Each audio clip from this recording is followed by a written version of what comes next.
بسم اللہ الرحمن الرحیم۔ السلام علیکم معزز اسلامی قصے چینل کے ویورز، آج میں آپ کے ساتھ حضرت رابعہ بصری رحمۃ اللہ علیہا کی زندگی کے چند ایمان افروز واقعات شیئر کروں گی۔ اگر آپ میرے چینل پر نیو ہیں تو پلیز میری ویڈیو کو لائک، شیئر، سبسکرائب ضرور کیجیے گا۔ حضرت رابعہ بصری ایک نہایت غریب گھرانے میں پیدا ہوئی۔ آپ کی پیدائش کے موقع پر آپ کے گھر نہ کوئی کپڑا تھا اور نہ ہی دیا جلانے کے لیے تیل۔ آپ کے غریب والد کو اپنی بے بسی پر پہلی دفعہ بہت رنج ہوا اور اسی بے بسی کے عالم میں وہ سو گئے۔ اسی دوران ان کو خواب میں نبی آخر الزمان حضرت محمد صلی اللہ علیہ وآلہ آلہ وصحبہ وسلم کی زیارت ہوئی۔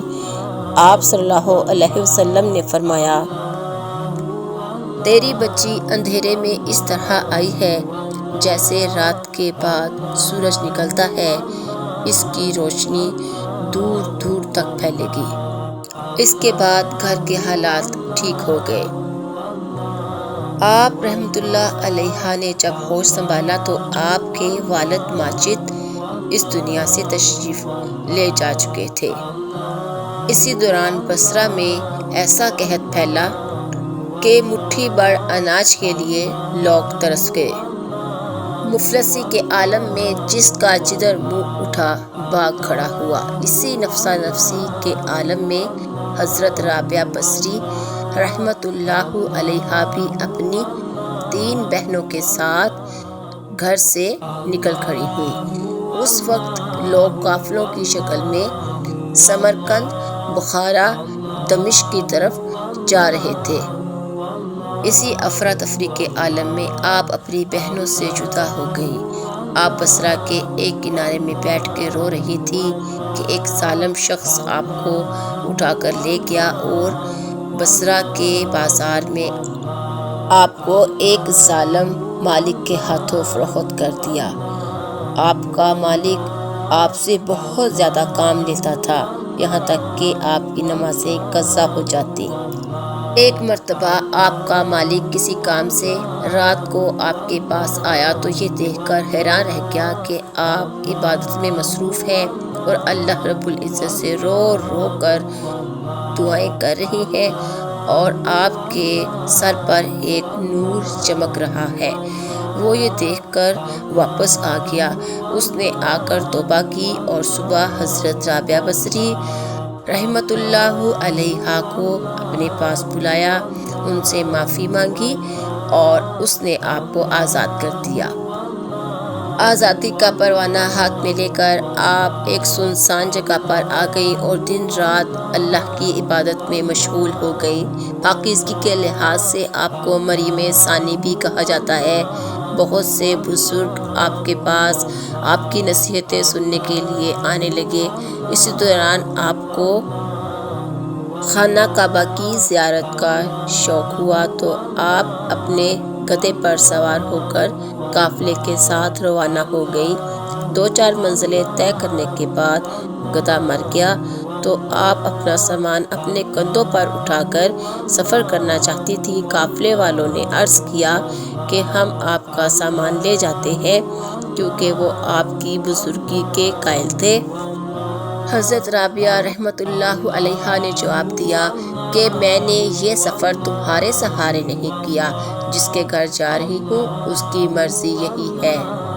جب قافلے والے نظروں سے اوجھل ہو گئے تو آپ نے اپنا سامان ایک ریت کے ٹیلے پر جلال کے عالم میں پھینکا اور کہا، اے اللہ، تو نے مجھے اپنے گھر آنے کی دعوت دی۔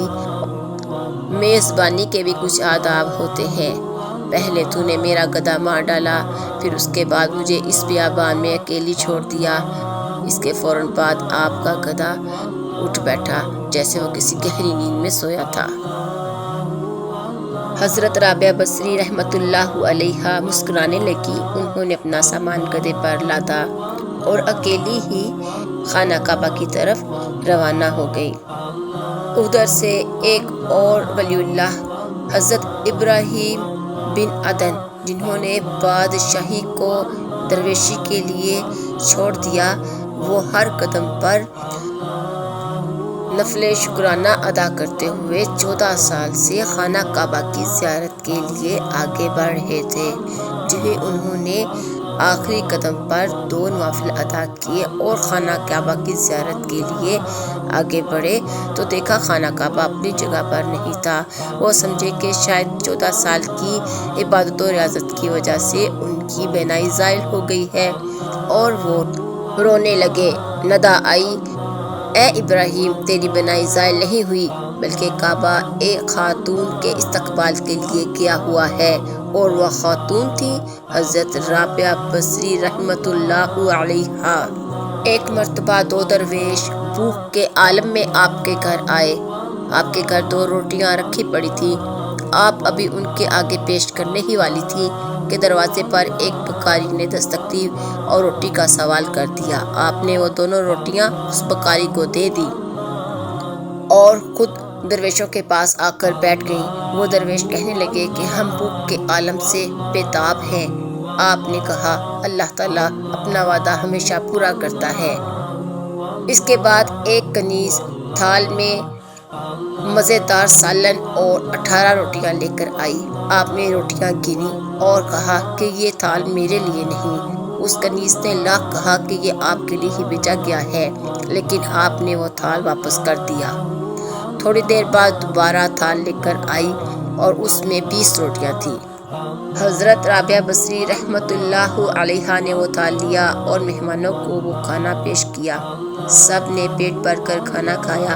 کھانا کھانے کے بعد درویشوں نے حضرت رابعہ بصری سے پہلی مرتبہ تھال نہ قبول کرنے کی وجہ دریافت کی تو حضرت رابعہ بصری نے فرمایا کہ جب آپ آئے تو گھر میں صرف 2 روٹیاں تھیں۔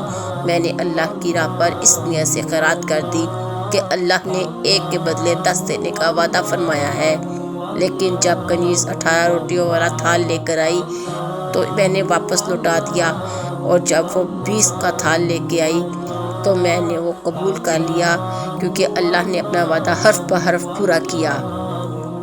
سفینۃ الاولیاء میں ہے کہ ایک مرتبہ چند لوگ شرارت کی غرض سے آپ کے پاس آئے اور کہنے لگے کہ آپ بہت عبادت گزار بنتی ہیں، حالانکہ عورتوں کا مقام مردوں سے کم ہے۔ اول یہ کہ عورتیں ناقص العقل ہیں، کیونکہ 2 عورتوں کی گواہی ایک مرد کے برابر مانی جاتی ہے۔ دوسرا یہ کہ عورتیں ناقص الدین ہیں، کیونکہ انہیں ہر ماہ چند دن نماز سے رستگاری رہتی ہے۔ تیسرا یہ کہ آج تک کوئی بھی عورت نبی کے درجے تک نہیں پہنچی، یعنی کوئی عورت پیغمبر نہیں بنی۔ حضرت رابعہ بصری رحمۃ اللہ علیہا نے کہا، یہ ٹھیک ہے، لیکن 3 باتوں پر عورتوں کو بھی مردوں پر فضیلت حاصل ہے۔ اول یہ کہ عورتوں میں سے کبھی کوئی مخنث نہیں ہوا۔ دوسرا یہ کہ کبھی کسی عورت نے نبوت کا دعویٰ نہیں کیا۔ تیسرا یہ کہ تمام پیغمبر، نبی، رسول، صدیق، شہید رحمۃ اللہ علیہما اجمعین عورت کے ہی بطن سے پیدا ہوئے ہیں اور عورت کی آغوش میں ہی پلے بڑھے ہیں۔